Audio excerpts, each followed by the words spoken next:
On December 7th, 2022, the Nova Scotia government released Our Climate, Our Future, Nova Scotia's climate change plan for clean growth. This plan is meant to provide the roadmap for how Nova Scotia is going to tackle the climate crisis. In this video series, Voices on the Climate Plan, we speak with different community members, leaders, and organizers to get their thoughts on how the plan measures up to this huge task. All 6 videos will be available on our YouTube channel, so be sure to check them all out. Tynette Deveaux, and I'm the lead on the Beyond Coal Atlantic campaign for Sierra Club Canada. What are your general thoughts on the climate plan? I think it's a distraction and a bit of a dangerous one. It suggests that much more is happening than really is. The plan says that we're facing an emergency. Do you think that what is in the plan is urgent enough for a response to an emergency?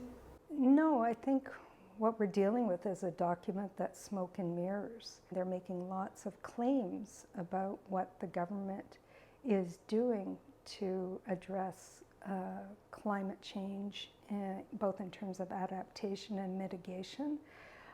But it's a report full of omissions, half-truths, and some lies. One of the interesting ways that the government claims to be able to reach its emissions goals for 2030, for example. If you only count certain emissions, you have a chance of getting there. It's a little bit like, if you go on a diet and you only choose to count certain calories, and even though you're consuming the other calories, you're just not counting them.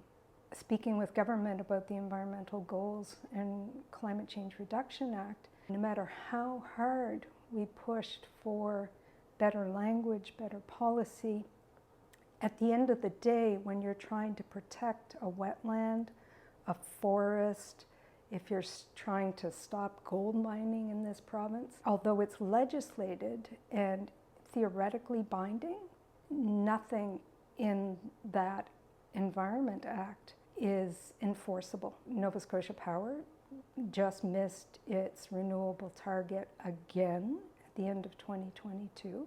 I don't see any consequences. In general, how do you feel about the promises or the aims that are put forward by the province compared to the level of action?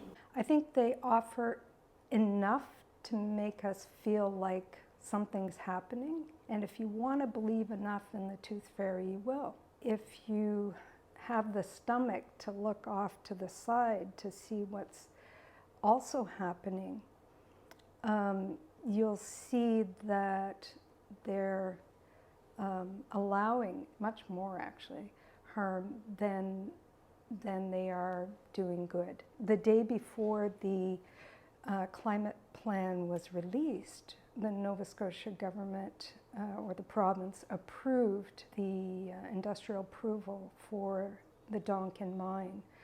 The Donkin mine has the largest footprint for methane emissions in the province. Today, for example, I open the newspaper and find out that the government has given a new extended lease to Port Hawkesbury Paper for Crown land.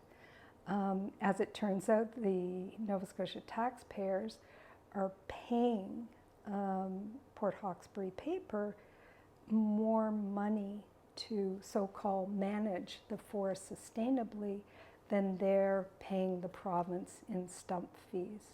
When you consider that we're on unceded Mi'kmaq territory, that's quite an affront, I would think. In the plan, there's the 68 new actions, but then they have also included a list of actions taken to date. What do you think about the inclusion of those past actions? Each claim requires hours of research in some cases, and FOIPOPs and all that kind of thing, to determine just how much impact one of those accolades may have carried. One thing that I have a little bit of knowledge with is the home warming program. And people I've known who have received the rebate on that program, they would get $250 a year, and they were below the poverty line. So I realized that the province did a top-up last year. But when you're reading that document and you're seeing how great this program is, you need to know how much money is actually being sent and what that represents in a family's life. Do the actions in the plan support that target for transitioning to renewable sources of power and phasing out coal-fired electricity by 2030? The only way this plan conceivably gets to those 2030 goals is just don't count a bunch of emissions. Maybe there's a good accountant who can fudge Nova Scotia Power's emissions and get us to something approximating the 2030 goals, but it will be a lie. What would it take to get us there? I think we need to be honest. Prettying it up in a climate plan or even a piece of environmental legislation does not do the job of actually taking action. If we're honest with the situation, I think we do more than talk about the fact that coal and gold mining and so on are also contributing to emissions that aren't being counted.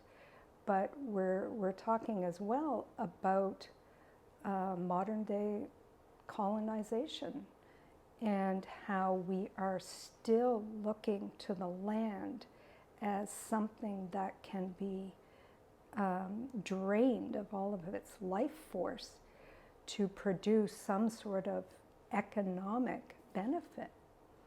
I think we're going to have to see government move away from their GDP metrics and looking at a quality of life index, and one that makes space for nature. I think most people in this province would tell you they're feeling more financially squeezed and stressed and exhausted today than they were 20 years ago. That's not an accident, you know. That's capitalism becoming leaner and meaner, and that's reflected in the degradation of the land and in the desperation that we're seeing in people's lives. So can we zoom out from something like a climate plan and all of its various points and say, you know what? I think we need to address the system here. The voices that need to be reflected in the document are not there. We know that Mi'kmaq voices are not adequately represented, or African Nova Scotian voices, low-income community voices. And I think the middle class, whatever that is, does not feel consulted. If the gold mining company or the coal mining company or the logging conglomerate wants something, they've got a direct line to the ministers in charge or the premier. Everybody else is expected to submit their comments or sign a petition or whatever, which is not having the results that people are hoping for. It's very tempting to go down the rabbit hole of a climate plan and push for a little bit more of this, a little bit less of that. I would liken it to, doing some interior decorating when the bulldozer is headed for your house. We want to think about the systems that are crushing the people of this province, the natural world, and decide whether tweaking the language is what we want to spend time on, or whether we want to focus on calling out the systemic injustice and the lies that the climate plan represents.